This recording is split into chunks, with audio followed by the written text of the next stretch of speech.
We are back now with that shocking killing in Georgia. A video showing the fatal shooting of an unarmed young black man by a white father and son is sparking outrage. According to police, the shooters say they were searching for a burglar. No arrests have been made. The community is demanding answers. And Amy's going to speak with the mother of the young man who was killed after Steve Osensami brings us the latest. The outrage over a shooting in South Georgia is now pouring into the streets. They are demanding justice this morning for 25-year-old Ahmaud Arbery, a young black man from Brunswick, Georgia, whose family says he was out for a jog when he ran up on these two men and was shot to death by one of them. Neither has been charged or arrested. When the crime happened that day, they chose to believe the killers and didn't do any kind of thorough investigation.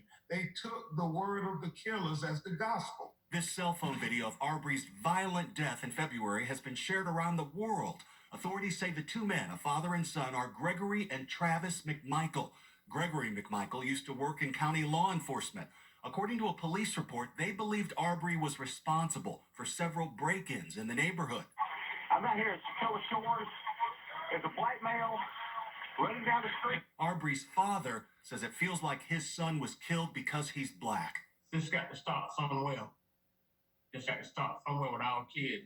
The sheriff in the county where the killing happened is asking families for patience. If I were the parents of the young man, I totally would be just like his parents. I'd be wanting answers. The justice system moves slow, but it gets the job done.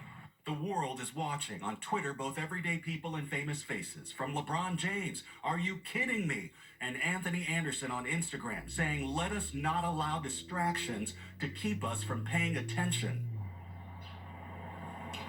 It's important to explain that the father in the video with the gun, who is not in jail this morning, is a former investigator for a county prosecutor and a former police officer.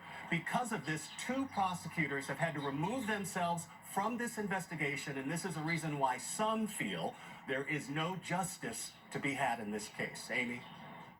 Steve Osensami, thank you. We're joined now by Ahmaud Arbery's mother, Wanda Cooper-Jones, along with her attorney, Lee Merritt. Thank you both for being with us. And Wanda, our hearts and our thoughts and our prayers are going out to you and your family. How are you holding up right now? I'm managing. It's really hard. I can't say. It's really been hard. No, that's so beyond understandable. The video is so disturbing. As a mother, I cannot imagine knowing that that was out there. Have you been able to bring yourself to watch it? No, I haven't. I don't think I'll ever be in a mental state where I can actually watch the video. I had others that watched it this year, but they saw, and that just was enough. I want to bring Lee into this because no arrests have been made. That's certainly been something we've been covering. You're calling for arrests immediately, but prosecutors have said that they first have to convene a grand jury, and because of COVID-19, they say that cannot happen until June. What's your response to that? Prosecutors will need a grand jury in order to formally indict these men, but that has nothing to do with actually going out and arresting the men seen on camera murdering a 25-year-old unarmed black man.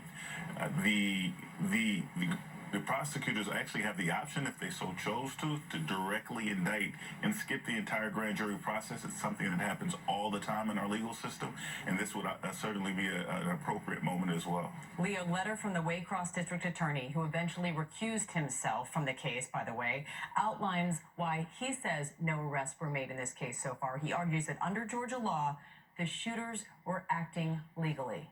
What do you say to that, Lee? I think that Mr. Barnhill, which is the district attorney who penned that letter, ought to be brought up before ethics charges before the Georgia State Bar.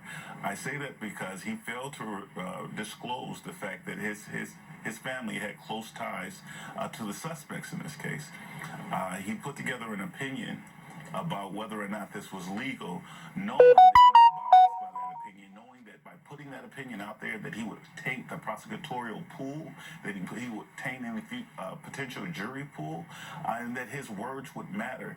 And it matters that his words don't in fact line up with the law in any important respect.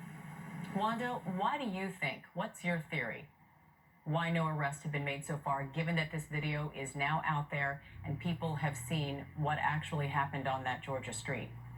I think that no arrest has been made basically because because of the title that he carried of the retired police officer. I think that they don't feel like that he was wrong because he was one of them. And Wanda, I know that it's important to you and it's important to know more about the story, to know about your son, who he was, what kind of man he was. And I know his birthday is this Friday, May 8th. He would be 26 years old. Tell us about Ahmaud. Ahmaud carried the most humblest spirit. Ahmaud was kind. He was well-mannered. Ahmaud, most of all, was loved by his family and peers. Ahmaud didn't deserve to go the way that he went. Our thoughts are with you and your family. Wanda Cooper Jones, Lee Merritt, thank you both for your time today. We certainly appreciate it. Wishing you the best. Thank you. It is just so heartbreaking. Beyond. We'll be right back.